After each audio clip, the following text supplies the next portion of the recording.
All my fellow content creators, are you looking for a way to diversify your income? We all know that trying to solely rely on brand deals that are in a sponsored capacity is no way to build a sustainable career as a content creator. Even if you don't have tens of thousands of followers, there's still one really great way that you can create content for some of your favorite brands out there. That is called user-generated content. Brands always need really great content that they can use on their socials, they can use in ads, but they don't always necessarily have the resources that it will take to create all of this great content. Enter content creators. We can create that high quality content that brands need that also showcases plenty of different faces in their content. And because this content is being used by the brand and not necessarily posted on your socials, you don't necessarily need to have super high engagement or a really large follower count. However, UGC isn't necessarily the easy way out. How do you actually get started with these kind of deals? What are you supposed to be charging? And what do you need to do before you actually try to start landing these gigs? I'm Kristen Busquet. I've been a full-time creator for over 4 years and have brought in over $400,000 in sponsored posts and content creation collaborations with brands so far. We teach you, the entrepreneurial creator, to turn your online influence and creativity into a profitable, self-sustaining business. Today, we're diving into everything that you need to know about becoming a UGC creator so that you can diversify your income and take advantage of your skills as a content creator. We're giving you the scoop on all things UGC. This, my biz BFF, is Social Scoop. Before we even dive into all of that, I want to explain to you what is UGC. Obviously, UGC stands for user-generated content. And I think one really important thing to note here is that UGC today is different from what UGC used to be a couple years ago. Obviously, with it blowing up on TikTok, it's kind of changed a little bit. User-generated content years ago was where I, as a normal everyday person, might take a photo with a nail polish and say I love it so much or whatever it is, and I take this really great photo or really great video and I post it to my Instagram and tag the brand. That brand sees it and says, ooh, this is such a nice video. Can we use it? Can we share it? So it was genuinely when users were generating organic content. However, user-generated content today is very different. It's an entire industry basically within the creator economy where creators are being paid to create that quote unquote organic content. It looks very organic. A lot of the times it's a really good way for brands to get new faces onto their page or showing more testimonials on their page, but it's something that is just blowing up. Now, typically with UGC, you're creating content that you don't have to post. So this is content that's solely for the brand's usage. And something to keep in mind when you are connecting with brands is, why is this so beneficial for a brand? Well, the big reason for it is, first of all, you are essentially taking all of the work that an entire production team might have to do to create a video ad or photography or whatever it might be, and you are doing it very likely at a much less expensive price. And it's so much more low lift for the brand because you're doing it. They don't have to worry about it. But it's also a really great way for them to have more organic content or organic feeling content on their page so that when you as a purchaser or as a consumer come to their Instagram or their TikTok or whatever it might be, you see that there are a lot of people using this brand and sharing how much they love it versus just the brand saying, we're awesome, we're awesome, we're awesome every post. Because obviously we believe people that look like us or act like us or have the same interests as us much more than we believe a brand who obviously is going to say that they're the best.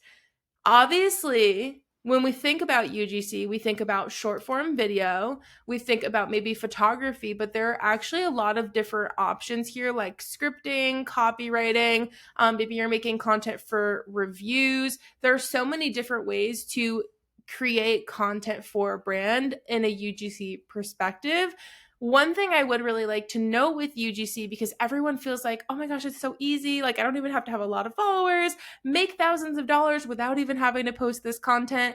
I would like you to remember that you're not just a videographer or a photographer. You're not just taking a quick video. You are scripting the copywriting for an advertisement. So a lot of the times we see, like in movies, when advertising agencies are coming up with concepts, like it's a bunch of people sitting around a conference table throwing around ideas for scripts. You are the one who is solely responsible for that in many cases with user-generated content. So you're not just a videographer or a photographer. You are literally scripting advertisements. So you need to be someone who can market and someone who can be a really good advertiser to help people actually purchase based off of what you're saying.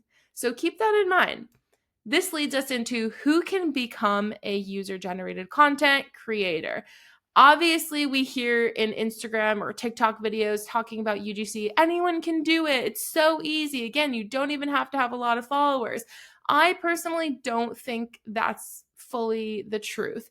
I do think that there is somewhat of a barrier to entry for becoming a UGC creator. However, it might just feel like a little bit less than what it would typically take to become a full-blown influencer doing sponsored posts.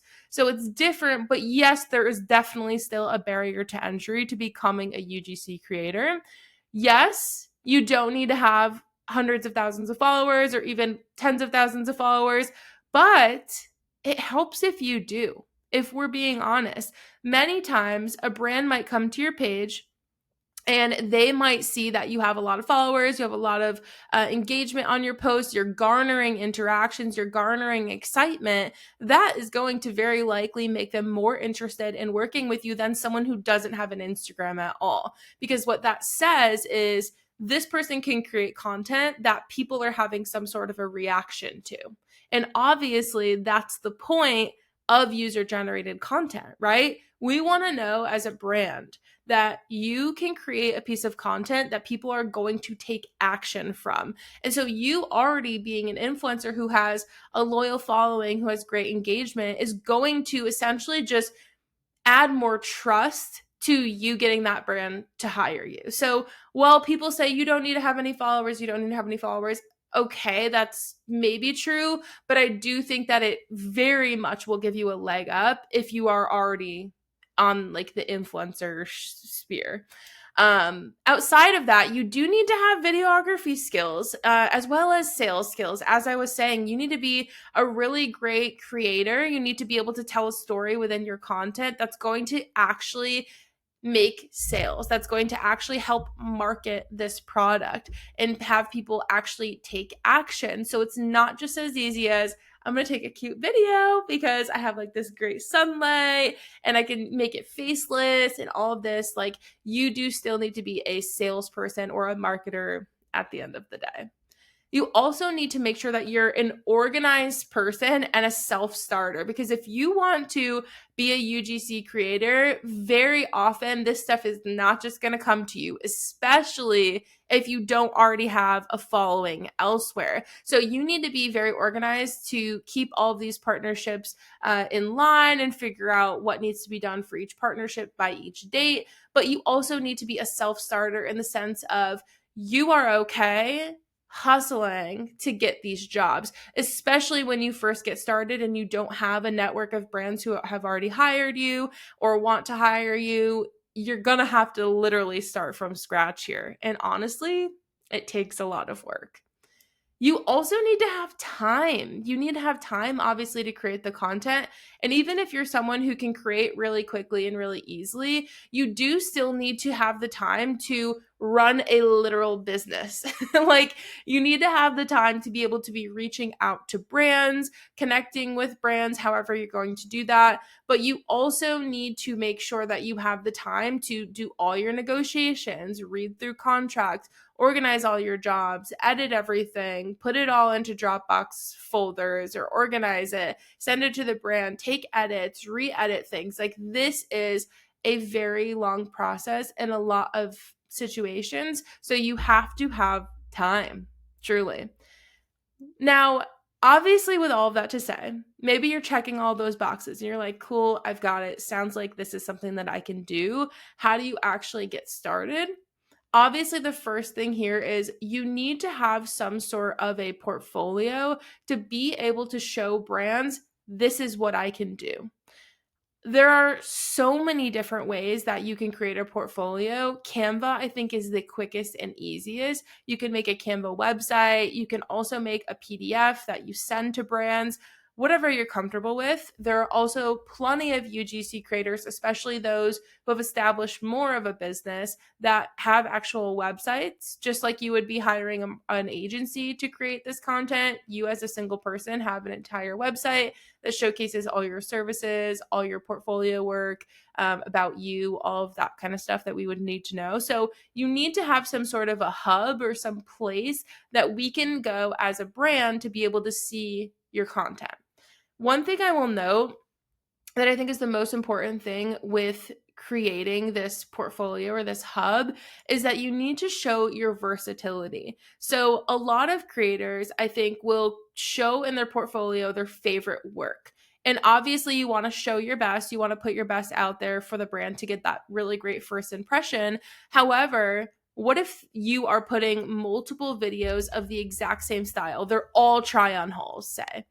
You go there as a brand. What if you don't want to try on haul? You don't really have a good picture of the versatility that you can provide as a creator. So, in my opinion, I think it's actually more important for you to show versatility. Maybe you have an unboxing, you have a green screen, you have a testimonial, you have a first impression, you have, like, I don't know, all of these different types of videos, you have a tutorial.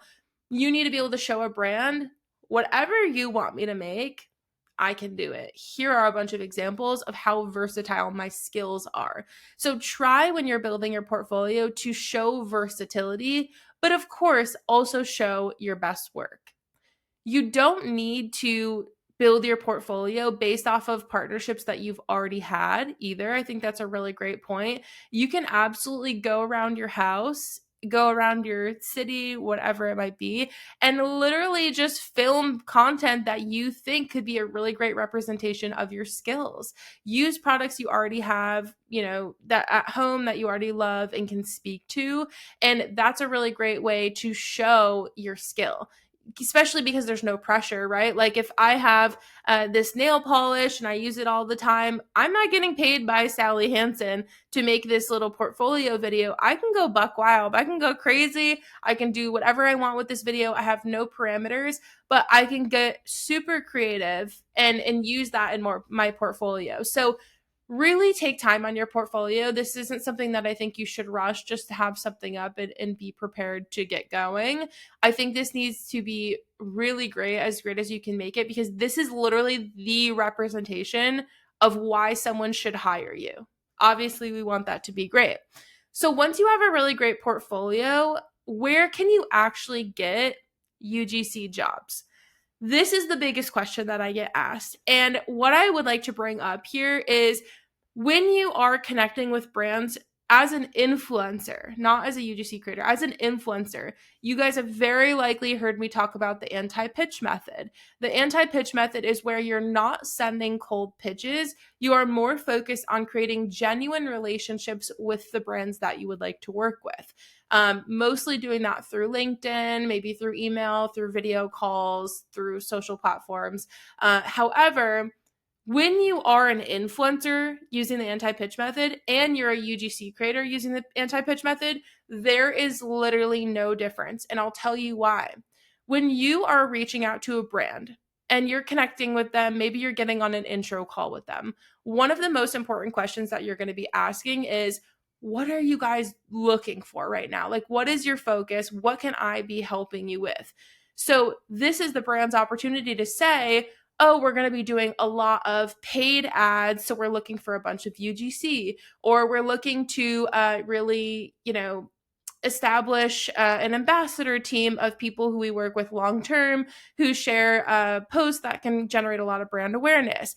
You'll hear whatever the goal is from the brand, but the point of that conversation is for you to then be able to recommend the correct type of content. So this is why I think cold pitching is problematic. If you are a UGC creator and you send a cold pitch to a brand and say, hey, I want to create all this content for you. You can use it in ads. It's going to be so great. What if the brand is not doing paid ads? And that's your pitch. you have now shot yourself in the foot because they don't need your services. So I personally think leaving the door open here, especially if you are a creator who has a following, you're an influencer, and you're also a content creator, you need to be able to ask the brand what they need and then tell them what you can do for them based off of that response there. So technically, getting UGC jobs, what you're telling a brand, what you're pitching to a brand, if you're using the anti-pitch method, is literally no different as a UGC creator or as an influencer. It's all going to be the same. Dependent on what I hear back from that brand, I'm going to send over a proposal that says, hey, I know on our call, you said you were going to be busting out a ton of paid ads this year. Let's work on 10 UGC videos together. And then I'm an influencer. I make way more money on sponsored posts, but that brand just told me they need UGC. So that is my focus in what I'm pitching to them. So you need to come at this from a service provider perspective of what can you do for that brand to help them reach their goals that they just told you about. How are you supposed to pitch them something if you don't know what they need? And you don't know what they need until you connect with them and have that conversation with them, which is why I love the anti-pitch method so far. If you're new here and you're just hearing about the anti-pitch method, down in the show notes, we have a free guide that will basically walk you through exactly what that method looks like and honestly why it's pretty awesome. The other place that you can get UGC gigs is, of course, from UGC platforms. I will give you a huge disclaimer with this. I think that most platforms that have UGC gigs and influencer gigs or just one or the other are very problematic because very often, if not almost every time, there is going to be some sort of terms and conditions that you are signing. You have to check that little box when you're making your account that says I agree to the terms and service. In so many of those situations, you are going to be giving away ownership of your content and or usage rights to your content to the brand that's hiring you and to the company that's the platform. And that's problematic because we want to keep the usage rights to our own content. We want to keep the ownership to our own content. Because if we're giving away ownership to a brand that's hiring us, until the end of time, they can literally use it however they would like. This is very problematic because what if it is a video your face and they do something super horrible? They say something that you really don't agree with or do something you don't agree with, and then they use your face as a representation of that. You having given away perpetual usage rights to that brand or ownership of that content to that brand literally have no grounds to stand on to be able to say, I want you to take that down. That is not what I agree on. I don't like what you're saying and using me as a representation. They don't care. You signed away the usage rights. You signed away the ownership.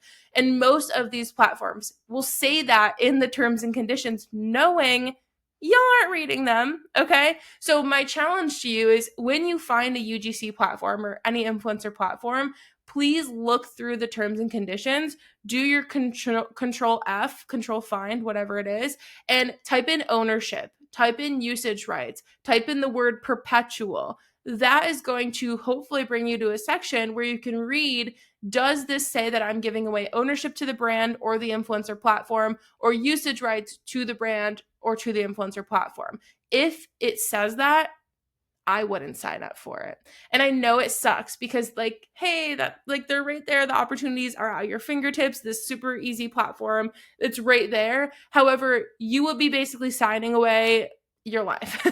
And I don't think it's worth it for the ease of you finding a $150 gig through this platform. Okay. So I know it's a hard truth. It's a tough truth. However, I would rather have you spend that time actually connecting with brands organically instead of giving away basically the usage rights to your face forever. The other place that you can find UGC gigs that also I think comes with a disclaimer is Twitter. Twitter or X, I'm going to call it Twitter until forever, okay? I'm sorry, Elon Musk. X, it doesn't roll off the tongue the same.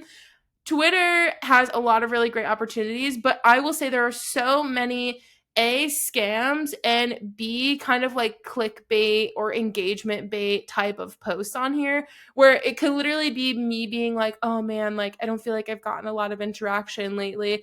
I could straight up post, hey, I'm looking for a UGC creator, respond to this tweet if you're interested. You know how many responses I'm gonna get?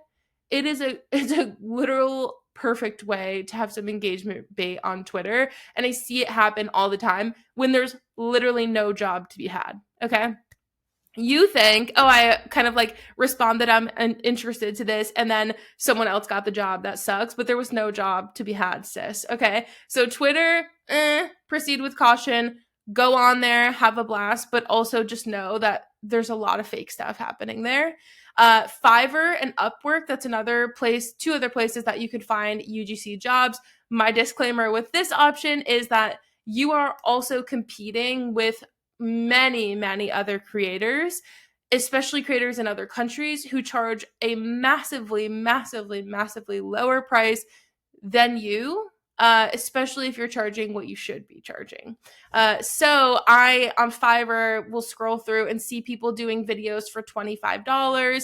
How are you supposed to compete with someone who's creating actually good content for $25? Like, it's very, very difficult, I think, to get worthwhile high paying jobs on something like Fiverr or Upwork.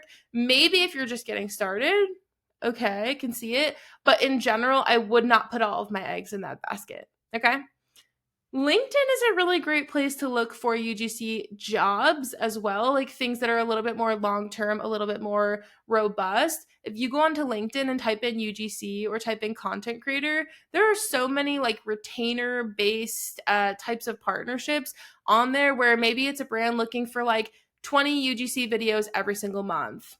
Amazing. Like, that is the consistency we need in our lives. We love something where we don't have to go hustling every single month. So I think this is actually a really great place to look. However, the issue with LinkedIn is that there's typically also 5 gazillion other creators applying for these jobs. So you do need to kind of find some ways to make yourself really stand out.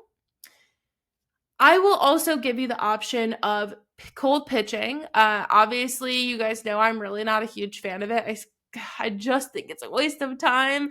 However, if you cannot use the anti-pitch method with a brand and you have to fall back onto cold pitching, you need to come at it from a how can I help you approach. Remember, it's not about you. The brand doesn't care what you want. They don't care that you love this brand so much and you want to get some, free clothes that you can share, whatever. This is I'm a service provider. I have this service to provide, and I want to help you reach your goals. How can I help you? What do you need? Like, where do I fall? How can I assist with what you're trying to accomplish? That is the approach you need to have with your cold pitches. And actually, my last option here for where you can get UGC gigs, this is something I very recently have discovered. It's called the UGC Club. You can go right on the website, and it has a section called the pitch list. And it essentially is just like a giant database of brands that are looking for UGC creators.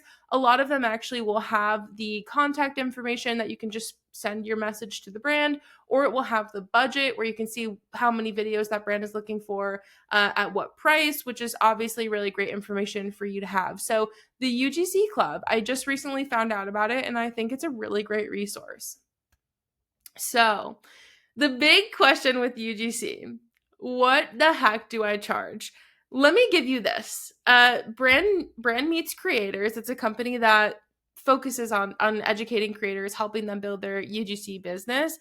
They did a survey in 2022, not too long ago, and the median price for a video that is 15 to 60 seconds in length was $150. Okay? Personally, I just think this is way too low. Way too low. Imagine that $150 after you take out taxes. Usually you're taking 30% of what you make, putting it into your savings for taxes. Take 30% off of that. On top of that, take off any money that you had to spend on all your editing software, any props you needed in the video. Maybe you needed to, paint your nails for the video, or anything that you needed to do for that video that took money. Take that off that $150. And then what are you left with? Almost nothing. It's just not worth it. When you're taking on a video for $150, that's the kind of video where you're doing it, and the whole time you're doing it, because it's annoying to do, you're like, I'm so mad at myself for taking this job for $150. This is not worth it. And I don't want you to start resenting creating content. This has happened to me so many times when I've taken something on for way too low. I knew it was too low, but I was like, whatever, like it's money, it'll be great. You're gonna hate yourself when you're in the process, okay? So my suggestion, $150 is too low, okay? If you are just beginning, like very, very much first couple videos, maybe I can see $150. However, let me share my rates with you on what I typically charge for UGC. My base rate for a super simple like talking head video is typically around $400. The more complicated that it gets, the more my rate is going up. That typically includes 30 days paid usage and 12 months organic usage. Okay? What happens though is many brands end up wanting more usage, so that rate goes up. So typically, I would say for one video, my rate ends up being somewhere around $500 with the amount of usage that a brand might want. So $150 is very, very low. However, there are some additions to these rates where you can kind of start building the rate up, building up the amount of that invoice that you're going to be sending to the brand. You have your base rates.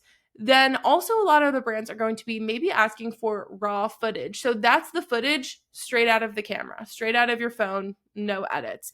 And the reason for that is because then their editing team can go boop, boop, boop, boop in the computer and make 15 different versions of your video with that content that you provided them. So they have so much more versatility in how they can use it.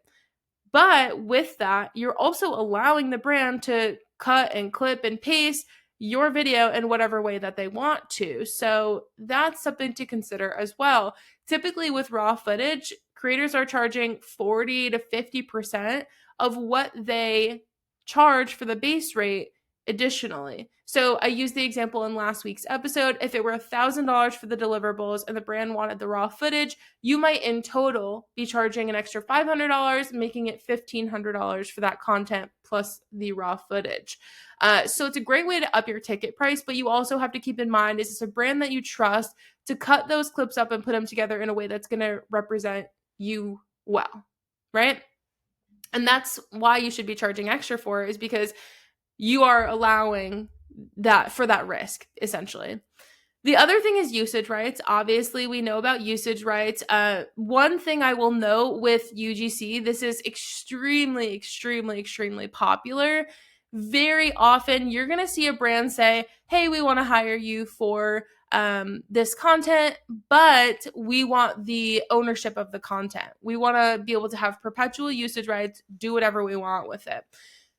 The reason that's problematic, if you've heard me talk anywhere on the internet, you know, do not agree to perpetual usage rights. When you give ownership of your content to a brand, you're automatically giving them perpetual usage rights because it's their content. When you're signing over ownership, they now own it and can do whatever they want with it. Perpetual usage rights are extremely problematic because what if a brand down the road that's a competitor sees that ad that you maybe got paid $150 for and was going to hire you, but now isn't going to because your face is already out there representing this competitor? There are so many different ways that can shoot you in the foot. The other issue is, what if the brand does something that you don't agree with, you don't want to represent? Doesn't matter. If they have the perpetual usage rights in 10 years, in 20 years, forever, they can still be using your face, your content to represent whatever it is their business is talking about. Very often, you'll also see the word irrevocable included in that perpetual, irrevocable usage rights. That means you cannot revoke access. You cannot take back access to your content or ownership to your content. So you've now let them have the rights and given yourself literally no option to take that back. that's scary. You don't know these people. You don't know these brands. You don't know how they're going to use your face to represent something that maybe you are not comfortable representing. So please keep that in mind with perpetual usage rights. I know that there are brands who are like, nope, sorry, that's a mandatory thing. And it sucks. It really, really sucks for you to have to say, no, sorry, I'm going to have to pass on this one. And so most people will just say, whatever, screw it. I'm going to just sign the contract. I know it sucks to say no, but please go into this knowing you're creating a business. You need to protect yourself. You have to have control over how your face is out there, right? One thing to know with what to charge is you also with UGC have really great options here to bundle work together. I feel like it's pretty rare that a brand is going to just like hire you for one video. Most of the time they're like maybe 3 videos or a few videos, maybe photos and videos, like a combination of things. You could also bundle together multiple concepts. So maybe with the same product, you're going to do an unboxing, you're going to do a tutorial, you're going to do a testimonial, you're going to do a green screen, and you can do all of this with the same product and kind of bundle together this work. Typically, when I'm bundling together content, it might be like 3 videos for $1,500 instead of $1,800. You're taking off a little bit from the price so that the brand is more inclined to book that higher ticket package, right? Typically for me, when I'm putting package options together, I always give options. If you give just one option and they don't like it, it's easy for them to just say no. If you give multiple options, they have more flexibility to say, ooh, this one actually sounds really good compared to this one. So personally, I would always give maybe 3 options: package 1, package 2, package 3. That's going to be super helpful. And typically the final package that has maybe the most stuff in it is going to have the best discount. It's going to be like the juiciest, the hardest for them to say no to. You also, this is where it gets a little complicated with followers and what to charge and doing UGC. You can technically have a higher base rate for UGC if you have more followers. And let me tell you why. It's not just because your number is higher, right? It is because of your recognizability, right? Like if somebody sees this UGC ad and goes, oh my God, I know that's Kristen. She talks about social media all the time. Like I see her stuff all the time. That gives the brand more rapport with their audience. It gives them more trust. It's like, wow, this brand got Kristen to talk about this. That's awesome. Like she's an expert in the industry or whatever it might be. So you having more clout in your industry, you having more rapport with your audience, more loyalty with your audience is going to likely convert more of those viewers into customers for the brand than if like someone who just started UGC yesterday is creating a video. So if you do have a really great rapport with your audience, your rates should be higher. People are going to recognize you and go, oh my gosh, I know this person. And that means more. That's more valuable. The other thing that might come up here is what if the brand wants you to post this on your page too? Like what if they're like, ooh, we want to hire you for this UGC, but we'd also love you to post it on your page. In that case, I typically take the rate for what I would charge for a sponsored post, and I just add on the usage rights for them to use it in their ads. So this basically becomes like a sponsored post type of partnership versus UGC. 2 other things that I think are really important for you to know about UGC. One is that brands very likely might want you to be creating multiple video hooks for one video, and this is something you can charge more for. So when it comes to upping that ticket price, that's definitely an option. Maybe you charge an extra $50 or $100 for you to you have like that 5-second intro, the hook, just a couple different versions of that. So when they are cutting and pasting things, they have different starts, different hooks for the beginning of that video. And one other thing that I think is important to talk about with influencer contracts and UGC contracts, maybe even more so with UGC contracts, is this contract term that you're going to very likely see often called indemnification. If you don't know what this is where you hold the brand harmless of anything that comes out of this partnership. For example, do you guys remember the Daily Harvest thing where like they sent out this product? It was a new product. They sent it to influencers. They had like an influencer event and it got all the influencers like super, super sick, like literally like in the hospital sick. This was like big on TikTok. Okay. If you were a creator who posted about this product and signed a contract says, you are holding harmless the brand Daily Harvest at this point, for any like damages, lawsuits, you'll see this in your contracts, the exact words. I obviously do not know them off the top of my head, but that's what you'll be looking for. You're holding harmless. So you as a creator post this video and then Daily Harvest, everyone gets sick. The people that purchased it from you get sick. You just signed a contract that says Daily Harvest is not responsible for those lawsuits. You are. Because you just said, I'm going to hold Daily Harvest harmless. They are not going to be the ones who are in trouble, basically, for this lawsuit or for these damages. And so you are literally putting your ass on the line, which is a really great reason for you to be separate from your personal assets, aka being an LLC, being an S corp.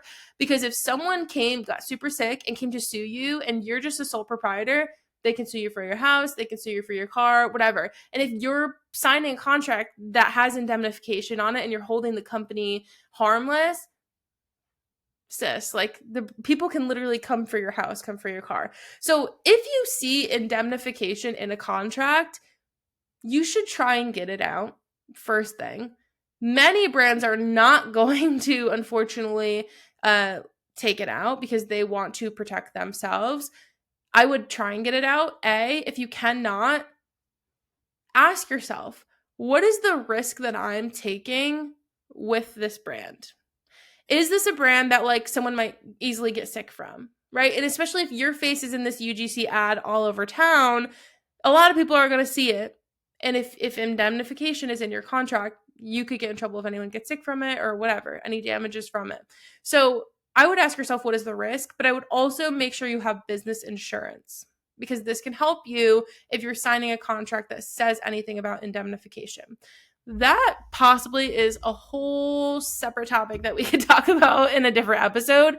But I do think it's important for you to know about and know that it exists, especially considering UGC is literally putting your face in ads for everyone and anyone to see, right? So there may be more risk there than just an influencer sponsored post, depending on how many people that ad is going to be reaching. So much to talk about with user-generated content. This is your 101. I hope this was super helpful. If you have additional questions about UGC, anything that we talked about today that we didn't cover, please send me a DM. I'm happy to make a part 2 to this video and we can see where that goes. But in the meantime, happy UGCing, have fun, and good luck with everything.